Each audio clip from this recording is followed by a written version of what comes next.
আপনার চ্যারিটির বিষয়টা অনেকে জানালাম, আপনি জাগোর সাথে আছেন এবং আরো আমার অনেক। দুটো মেয়ে আছে ওখানে। আচ্ছা, একটু শুনি না বিস্তারিত। আমার ওখানে দুটো মেয়ে আছে।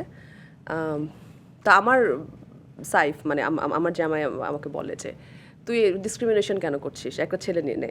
তো এবার আমি একটা ছেলে দিব, কারণ আমি দুটো মেয়ে চেয়েছিলাম। আমার মেয়ে খুব পছন্দ, আমাদের সবারই তো মেয়ে পছন্দ, মেয়ে বাচ্চা।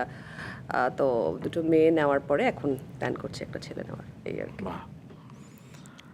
তো এই যে আপনি সবার জন্য এরকম সাহায্যের হাত বাড়িয়ে দেন এবং আপনার এভাবে আরো বলেন অনেক না, সাহায্যের হাত বাড়িয়ে দিই, এটা শুনতে খুবই ক্লিশে, মানে পচা লাগে। আমার গরিব, ফকির এই শব্দগুলি আমার মুখে আমি উচ্চারণ করি না, আমার কষ্ট হয়। তারা অর্থনৈতিকভাবে চ্যালেঞ্জড। কিন্তু এভাবে তো আমরা বলতেই পারি অসচ্ছল কিংবা সুবিধা বঞ্চিত। হ্যাঁ, অর্থনৈতিকভাবে চ্যালেঞ্জড।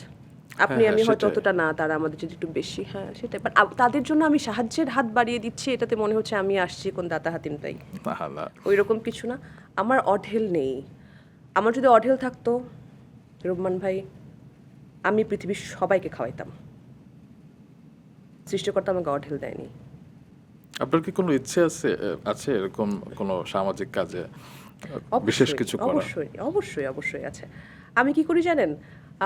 ইন্টারেস্টিং, এটা হচ্ছে অনেকেই করে হয়তো। ধরেন আপনার কাছে আজকে এক্সট্রা কিছু টাকা আছে, জি, সেখানে আপনার প্রোডাকশনের মানুষকে তো আপনি ধরেন কেউ বিপদে পড়লে আপনি দিচ্ছেন, বা আমাদেরই তো গরিব আত্মীয় স্বজন আছে। আবার আমি গরিব শব্দটা বলে ভুল করলাম, থাকে না যাদের হচ্ছে এটা অসচ্ছল আত্মীয় স্বজন আছে, যাদেরকে আমার প্রত্যেক পরিবারেই থাকে, আমার পরিবারেও আছে এরকম। ধরেন দেওয়া হয়েছে বা কিছু একটা হয়েছে, হওয়ার পরে আমার কাছে অল্প কিছু টাকা আছে, আমি এখন কাকে দিব খুঁজে পাচ্ছি না কাউকে।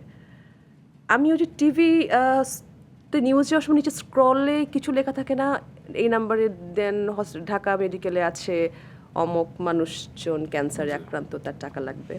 আমি ওই নাম্বারটা পিক করে আমার ড্রাইভারকে দিই, আমার ড্রাইভার ওখানে ওই টাকাটা দিয়ে আসে। কি ভালো। মানে আমি চিনি না, জানি না, আমার চেনার দরকার নাই তাদেরকে। এবং আমার ড্রাইভারকে যখন জিজ্ঞেস করে যে কে দিচ্ছেন নাম বলেন, আমার ড্রাইভারও সুন্দর করে বলে যে নাম শোনার দরকার নাই, জাস্ট টাকাটা রাখেন আর কি। অনেক টাকা না, আমার অঢেল নাই, আমার যেটুকু আছে ওটুকুর মধ্যেই। এই গল্প শোনার জন্যই কিন্তু আমরা পডকাস্ট করি, কারণ আমাদের ভালো বিষয়গুলো ছড়িয়ে দেওয়া উচিত, আসলে ভালো অনুভূতিগুলো ছড়িয়ে দেওয়া উচিত।